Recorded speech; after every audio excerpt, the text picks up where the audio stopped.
तो जो आयुर्वेद है वो वात कफ और पित्त पे डिपेंड करता है। वात का मतलब एयर प्लस स्काई, मतलब जो वायु है और आकाश तत्वों के कारण होता है। जो कफ है पानी और वायु तत्वों के कारण होता है। अग्नि और वाटर के कारण जो होता है वो पित्त होता है, ठीक है ना। ये इसका वेद है। अब ये ब्रह्मा जी ने लिखा हुआ है अथर्ववेद, और इसे लिपि में लिपिबद्ध किया गया है, तो अलग अलग लोगों से किया गया है, ठीक है ना। एलोपैथ करती है रिसर्च बेस में, जो बीमारी ढूंढती है उसी का मॉलिक्यूल बना के एक ऐसा मॉलिक्यूल बनाती है जो उस फिक्स्ड उस प्रोसेस में उस तरीके से काम करती है, एक्टिव हो जाती है, ठीक है ना, ताकि उसकी रजिस्टिविटी ख़त्म करी जाए, वो जो अवरोध है उत्पन्न है वो कम किया जाए, ठीक है ना। लेकिन इसका सिर्फ इस पैथी का ये है कि इसमें अगर बाय द वे इसका जो मेन रिजल्ट आता है, उसको जो मॉलिक्यूल एक्टिवेट वो होता है, इफेक्टिव होता है, उसे एपीआई कहते हैं, यानी एक्टिव फार्मास्यूटिकल इंग्रेडिएंट, ठीक है ना। ये पैथी, इस एपीआई को मैं बहुत भली भांति जानता हूँ, क्योंकि मैं एज ए रिसर्चर इस कई प्रोडक्ट मेरे बनाए हैं, जैसे एजिथ्रोमाइसिन मैंने बनाया है, फैक्सोफेनाडिन एचसीएल मैंने बनाया है, एटोरोस्टेटिन कैल्शियम हमने बनाया है। बहुत लंबी प्रोसेस होते हैं। अब फैक्सोफेनाडिन एचसीएल 28 दिन की प्रोसेस हुआ करती थी जब हमने बनाया था, ठीक है। एटोरोस्टेटिन कैल्शियम भी 30-40 दिन की प्रोसेस होती थी, तब जाके ये मॉलिक्यूल बनते हैं। और ये जो आप लेते हो, जिस मॉलिक्यूल को आप फॉर्मुलेट करके जो आप तक पहुँचता है, ये आपको इतना इजी प्रोसेस नहीं है।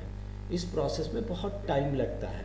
ये केमिकल प्रोसेस है। ये मॉलिक्यूल बनने के लिए कई स्टेजेस हमें क्रॉस करनी पड़ती है, और ये नहीं है, ये हैज़ार्डस, मतलब इसमें अब ये जो सर फैक्सोफेनाडिन एचसीएल जब हम बनाते थे, उसका रिएक्टेंट जो था, जो पहला रिएक्टेंट था वो बेंजाइल साइनेट था, यानी साइनेट ग्रुप के उससे हमें डील करना पड़ रहा था। तो जो कई एक्सीडेंट्स होते थे, सब चीज़ें हमने ये देखी हुई है।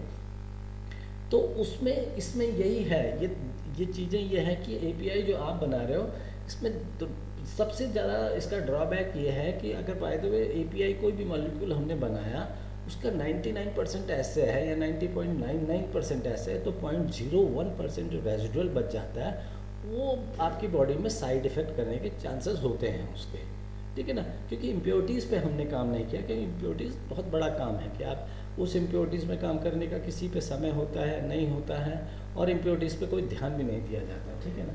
और जो ड्रग ये बनी है, ये अर्थव्यवस्था को सपोर्ट करती है, ठीक है ना। इस यहाँ ड्रग जो है मेन अर्थव्यवस्था को सपोर्ट करती है। और ये जो आयुर्वेद बना था, ये कहीं उस समय अर्थव्यवस्था थी नहीं, ये ऊर्जा व्यवस्था थी, ये ऊर्जा व्यवस्था को सपोर्ट करती थी, ठीक है ना। यहाँ किसी का कोई लेना देना नहीं था, यहाँ पर सिर्फ इतना था कि ये जो लाइफ प्रोसेस में जो हडल्स आएंगी, तो उसके लिए था। तो आयुर्वेद और एलोपैथी में डिफरेंस यही था।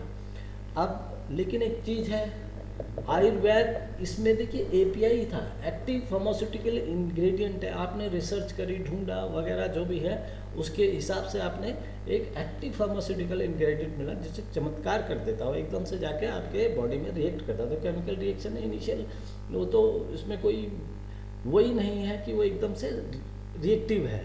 जैसे पहले मंत्र को जिसने खोजा था, उसने एक और विधि निकाल दी थी तंत्र की, वो इमीडिएट रिजल्ट दिखाता था। अब धीरे धीरे लोगों को पता चला ये आंखों का जादू है, तो इसलिए आज वो विद्या समाप्त हो गई है।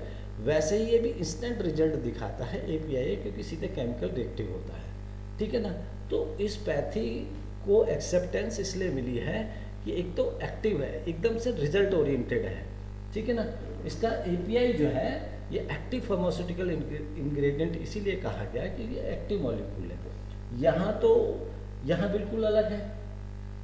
ये तो पूरा एक प्रोसेस है, ठीक है ना, जिसमें जो टोटल मटेरियल है, जो मैटर लिया गया है, जो कंज्यूम होगा वनस्पति के कारण, ठीक है ना, वो जीव के द्वारा फिर कंज्यूम हो जाएगा। और इस तरीके से ये पूरा का पूरा एक लाइफ प्रोसेस है, जब तक कि वो पूरा का पूरा मैटर ख़त्म नहीं हुआ, ठीक है ना। तो ये एक अलग आयुर्विज्ञान है, यानी आयुर मतलब उस आयु को, जब तक कि वो मटेरियल ख़त्म नहीं हुआ या संबंधित वो ख़त्म नहीं हुआ, उसको प्रोसेस में कोई भी हडल्स ना हो, इसलिए आयुर्वेद की रचना हुई थी, ठीक है। अब एक चीज़ और देखिए, अब ये तो कृति एलोपैथ तो समझ आ गया है, ठीक है ना। अब थोड़ा सा बस एक थोड़ी सी ब्रह्मा की रचना करते हैं कि आयुर्वेद आया कैसा है, तो आपको फिर से मेरे उसमें जाना पड़ेगा। ये जो प्रोसेस है, ठीक है ना। अब ये ब्रह्मा की रचना है, ये तो शिवकाल है, ये तो लाइट ईयर है, लाइट ही लाइट है, ठीक है ना। ये आपके शिव यहाँ पर बैठे हैं और ये मैग्नेटिक क्षेत्र है, ये इलेक्ट्रो क्षेत्र कहेंगे, लाइट रेडिएशन है, यहाँ पर अंधकार ही अंधकार है। तो इसी तरीके की तो पूरा का पूरा ब्रह्मांड की रचना हो रखी है। तो अब यहाँ पर ब्रह्मा का, ये तो किसका है, विष्णु का क्षेत्र है, ठीक है ना, और ये शिव का क्षेत्र है, ठीक। ये ब्रह्मा का क्षेत्र है। देखो 3 पार्टिकल हैं ये, आप इसकी सत्ता से विरोध नहीं कर सकते किसी के, आप इसे किसी धर्म जाति धर्म का उसमें नहीं ले जा सकते, आप इसे कुछ भी बोल सकते हैं, इलेक्ट्रॉन, प्रोटॉन और न्यूट्रॉन कह सकते हैं, तो वो आपकी वो मर्जी है। मेरा तो जन्म ही इस सनातन धर्म में हुआ है कंटिन्यूस कई जन्मों से, तो इसलिए ये कंटिन्यूस मेरे को सुने जाते हैं, इसीलिए वर्बली इन्हीं का उच्चारण हो रहा है। तो अब ये ब्रह्मा है, तो इसमें क्या होता है, अब ये देखिए ये यहाँ पर इलेक्ट्रोप्लेटिंग है, यहाँ पॉजिटिव है और यहाँ पर नेगेटिव है, ठीक है ना। यहाँ कार्बन इधर जाता है तो कार्बन डोनेट की प्रवृत्ति करता है, तो यहाँ पर एलिमेंटल पावर बनती है, और इधर को जाता है तो नॉन मेटल की प्रवृत्ति बनती है। तो नॉन मेटल की प्रवृत्ति बनेगी, तो इसको अगर बहुत लंबा होता रहेगा, ये प्रोसेस चलता रहेगा, एलिमेंट इधर से ऊपर चला जाएगा। लेकिन ब्रह्मा ने क्या किया, जब विष्णु का पलक झपक गई तो ब्रह्मा ने क्या करा, जो एक प्लस वाला है, जो तत्व का ज्ञान है, उस तत्व को ज्ञान लिया और यहाँ से जो मॉलिक्यूल आ रहा था, ठीक है ना, यहाँ मैग्नेटिक फील्ड तो बन रहा है, इसी तरीके से फील्ड बनता है। तो ये जो कार्बन ने लिया पॉजिटिव तत्व, ठीक है ना, और हाइड्रोजन और ऑक्सीजन से मिलके एक ऐसे तत्व का कर दिया, ऐसे तत्व को बनाया, ऐसे मॉलिक्यूल को बनाया जो कि एनर्जाइज्ड हो जाए। एनर्जाइज्ड कहाँ से, उसको एनर्जाइज का वो रखे, नॉलेज रखे, यानी अगर उसे टेम्परेचर और प्रेशर मिले तो एकदम से वो जिंदा होने की, यानी लिविंग बीइंग बनने की प्रोसेस में आ जाए। तो इसको कहते हैं ये CO2 प्लस H2O की, अगर ये है, इस पर अगर पॉजिटिव यानी ये तत्व का ज्ञान रख दे तो एज कैटलिस्ट काम करने लग जाएगा। जैसे यहाँ पर जाएगा तो इस प्रोसेस को इनिशिएट कर देगा, क्योंकि यहाँ से टेम्परेचर और प्रेशर मिलेगा। तो ये जो CO2 प्लस H2O की है, ये प्रोसेस शुरू होकर C6H12O6 बना देता है, प्लस ऑक्सीजन बना देता है। तो ये वनस्पति बन गई, यानी ये जैसे यहाँ पर पहुँचा तो इसने ये वाला मॉलिक्यूल बन गया, तो ये वनस्पति बन गया। और इसको वनस्पति के खाने के लिए क्या करा कि वही जो ऑक्सीजन की एनर्जी है, ये किसने, ये जीव द्वारा खा दिया गया। जैसे इसने बनाया, ये सिंगल मॉलिक्यूल बना और ये खा दिया गया जीव के द्वारा, यानी जीव की उत्पत्ति भी होगी, वनस्पति की भी उत्पत्ति होगी। और ये क्रम विकास होता गया। आज आप इतनी सारी वनस्पति और इतने सारे जानवर देख रहे हो, ये क्रम विकास का कारण है। पहले ये समुद्र के अंदर था, तो जो ये सेंट्रल एलिमेंट यहाँ से तोड़ा गया, मतलब जिसका गुण धरा गया, जो इसने धारण किया कार्बन ने, जो उस समय सल्फर का लिया, तो इसके सेंटर में उसने सल्फर को, अपने सेंटर में सल्फर को रखा, ठीक है ना, और उसके गुण से इसने इसको एक्टिवेट कर दिया, ठीक है ना। तो पहला सिंगल प्लांट सेल जो बना था वो इस तरीके से बना था, ठीक है ना। तो यहाँ पर जैसे ही गया, यहाँ पर ये RNA में कन्वर्ट हो गया, जो ये प्रोसेस को कैरी ऑन करता है। इस तरीके से ये प्रोसेस कैरी ऑन हो गई और लास्ट में जाके वनस्पति को जानवर खा गया और फिर से ये मॉलिक्यूल में कन्वर्ट हो गया। लेकिन इस एक प्रोसेस में ये था, जो वेस्ट निकलता था ये फिर से कंज्यूम हो जाता था पृथ्वी द्वारा, ठीक है ना, और दोबारा से ये मॉलिक्यूल में टूट जाता था। यानी जीरो परसेंट एरर था इसमें बाय प्रोडक्ट कुछ निकलता ही नहीं था। जैसे उसमें बाय प्रोडक्ट निकलता है क्योंकि वो आर्टिफिशियल सिंथेसाइजेशन हो रहा, वो नेचुरल नहीं है, ये ब्रह्मा द्वारा है, वो नेचुरल है। तो उसके साइड इफ़ेक्ट्स हो सकते हैं, इसके साइड इफ़ेक्ट नहीं हो सकते, एक, ठीक है ना। तो ये आयुर्वेद है। अब सबसे बड़ी दिक्कत यह है, आप ये ब्रह्मा की रचना है, तो आपका कोरोना भी इस समय इसी स्टेज पे है भाई, मॉलिक्यूल ही तो है वो, अब वो एनर्जाइज्ड होने वाला है जो हो रहा है। अब यहाँ तो जा वनस्पति बन रहा था, फिर जीव बन रहा था, लेकिन अब इस प्रोसेस में हडल हो गया है। लेकिन एक चीज़ और याद रखिएगा, इसमें जो जीव है, वनस्पति यानी वनस्पति और जीव, बस ये दो ही प्रोसेस में आता है। यानी जीव के लिए वनस्पति क्या है, ये दवा की तरह काम करती है, यानी इसकी आयु बढ़ा रही है और इस तरह से प्रोसेस कैरी ऑन होता है रहता है, ठीक है ना। लेकिन ये जीव के लिए है, ये ह्यूमन बीइंग के लिए कभी नहीं। ह्यूमन बीइंग जो है, आदमी जो है, जो मानव है, वो विष्णु का क्रिएशन है, ब्रह्मा का क्रिएशन नहीं है। तो ब्रह्मा का क्रिएशन नहीं है, इसलिए वो बीमार नहीं हो सकता, ये बिल्कुल सच है।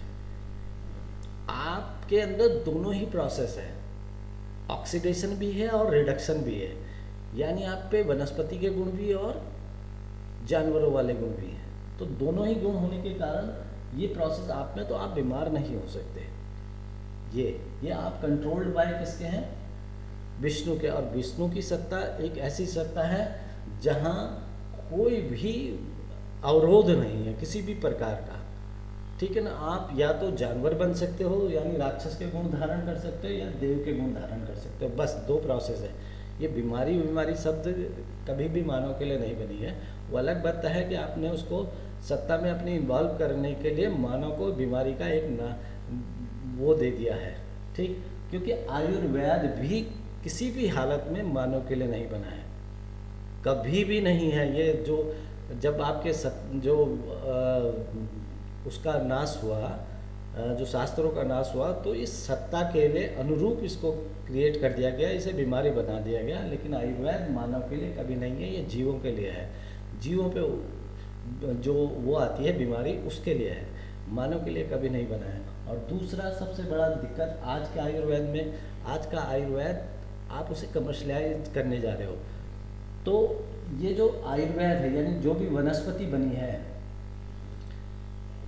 आपका इफेक्टिव इसलिए नहीं होगा कि एक्टिव आपका कुछ भी नहीं है। आप क्या करते हैं, प्लांट को मारा, ठीक है ना, उसको चूर्ण चटनी बनाया और प्रोसेस कर दिया। जब उस पर एक्टिविटी ही नहीं है, यानी वो लॉस हो गया है, जब when he has been murdered, वो तो ख़त्म हो गया, उसमें तो जो जीवंत प्रोसेस थी वो तो ख़त्म हो गया था। आपने आयुर्वेद कहाँ देखा है? त्रेता युग में लक्ष्मण जी के समय देखा था, और महाभारत में दो जो ऋषि थे, सॉरी जो दो थे, नकुल और सहदेव, वही आयुर्वेद की प्रोसेस जानते थे। उन्होंने मानव के लिए यूज कैसे करा, जब दोनों कंबाइंड हुए। भाई एक को लाइट का ज्ञान था, यानी वनस्पति का ज्ञान था, एक को जीव का ज्ञान था, दोनों ने कंबाइंड होके एक जागृत करने की जो नई वो निकाली थी, उससे आयुर्वेद, उससे जो मरीज थे वो ठीक हुआ करते थे, जो सैनिक थे। ये कहा गया, लेकिन इसका ये नहीं है, इसका कहीं से भी बीमारी से कोई लेना देना नहीं है, ठीक है ना। वो एक जागृत करने की मंत्र था, एक ताकत थी। उसको जाने के लिए तो आपको फिर प्रकाश में जाना पड़ेगा, यानी फिर से आध्यात्मिक होना पड़ेगा। अगर आप आयुर्वेद को जीवित करना चाहते हो तो आपको वो होना पड़ेगा। लेकिन ये जब आपकी प्लांट जो मर गया है, यानी जिसको आपने डेड कर दिया, अब उसका अगर आप यूज कर रहे हो, तो ये किसी भी हालत में आपका थोड़ा चमत्कार दिखा सकती है। भाई आप विश्वास करते हो, देखो विश्वास तो किसी का, अगर आप एक पत्थर पे भी विश्वास करने लग जाओगे तो वो भी तुम्हें अगले दिन ठीक कर देगा, नहीं तो 6 दिन बाद ठीक कर देगा, नहीं तो हफ्ते बाद ठीक कर देगा, नहीं तो महीने बाद तो ठीक ही कर देगा। आप रोज़ जाके उस पत्थर को बोलो कि अपनी उसमें किसी भी बीमारी में अगर आप मलते रहोगे तो शायद 1-2 साल बाद आप खुद ही ठीक हो जाओ, कितनी भी गंभीर बीमारी क्यों ना हो। तो ये विश्वास की बात होती है, ठीक है ना। तो विश्वास में, इसमें थोड़ा विश्वास ज़्यादा है, क्योंकि ये क्रिएशन ऑफ गॉड है, इसलिए इसकी इफेक्टिवनेस थोड़ा सा जल्दी हो जाती है। यानी विश्वास वाली बात है तो ये जल्दी हो जाता है, लेकिन एक्टिविटी वाली बात है वो एलोपैथ वाले, क्योंकि उन्होंने रिसर्च करी है विशेष, उसमें बैठे, तो इसलिए वो इफेक्टिव हो जाती है। लेकिन ये है कि कई बीमारियों, उनका शोध इतना नहीं हो सकता है कि आप सारी बीमारियों को पता चला दो, क्योंकि बीमारी वैसे मानव में कोई होती नहीं है, आप सिर्फ उसे वो कर रहे हो। तो बीमारी सिर्फ जीव में होती है, इसके सिवाय किसी पर नहीं होती। वात, कफ, पित्त, ठीक है ना, ये सारी बीमारी जीव की है, मानव की नहीं है। अब दूसरा क्या बात है, दूसरी बात ये है, अब कोरोना जो है बाय द वे एक मॉलिक्यूल है, ठीक है ना, मॉलिक्यूल है ही, ये आपको पता है। तो सबसे जो खास बात है जब WHO भी कहता है कि ये नॉन लिविंग है।